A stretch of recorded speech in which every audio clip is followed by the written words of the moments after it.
It's time for a discussion about M&A. Fabrice Seiman is a partner and co-chief investment officer at Lutetia Capital.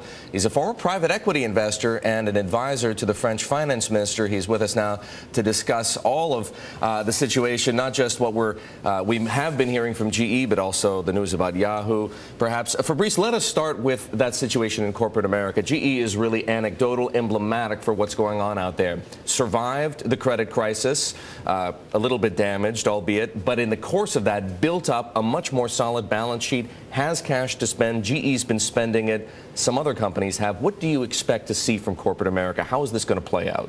I mean, you're right. We are right now at the highest level of cash since the 1960s. We're talking about $3 trillion of cash that is standing right now on the balance sheet of American corporation, and it's one of the key elements that make us think that, you know, M&A action is going to move forward. Because what you can do with this cash, you can do dividend, you can do share buybacks, and obviously you can do M&A. So from an investor's standpoint, does that make many companies attractive in ways that they possibly weren't before, because you have to consider them likely takeover targets? No, it makes them very likely, like especially big conglomerates like GE or big tech companies like HP, like Dell, like Cisco. It makes them very likely to go and look for potential takeover targets. And I mean, clearly, you know, this is the first element. The second element is, you know, that the financing right now is cheap and available for those large corporations, and you know, this is part of the elements that make it very likely to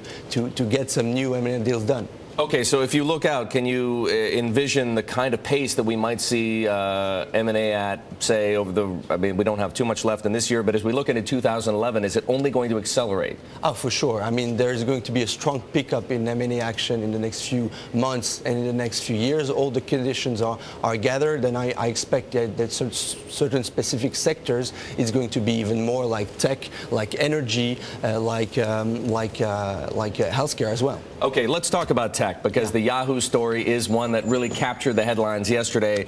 Yahoo is under a great deal of pressure to sell itself again all of a sudden. Microsoft isn't bidding, but maybe it will. Do you think Microsoft's going to jump into the fray here? And if it does, what will it take to get Carol Bartz at Yahoo to do a deal? What kind of price has to be on the table? Well, I think on the rumors that were on the market yesterday, I think the bid of AOL is, you know, highly unlikely and far off in any case. When you think about it, you don't create a champion by combining two declining companies, right?